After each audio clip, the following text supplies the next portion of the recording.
কাটা হচ্ছে ছোট্ট খেজুর গাছ। খেজুর গাছের রস আসবে কোন জায়গা দিয়ে?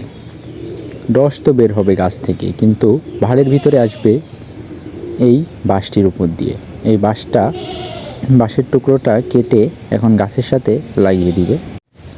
এই যে সুন্দর সরু লাইন করা আছে গাছে, এই লাইনের ভেতর দিয়ে রসটি এসে এই বাঁশের টুকরোর উপর দিয়ে আস্তে আস্তে ভাঁড়ের ভিতরে পড়বে। এই বাঁশের টুকরার মাথায় ভাঁড়টি লাগিয়ে দেওয়া হবে।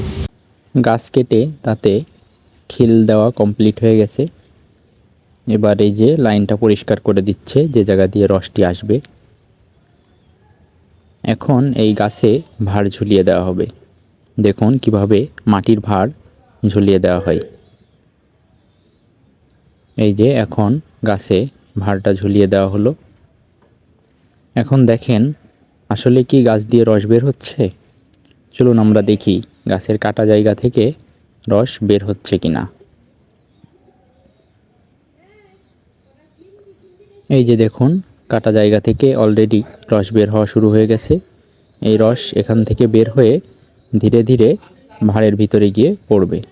এই দেখুন অলরেডি বাঁশের টুকরার উপরে রস চলে এসেছে।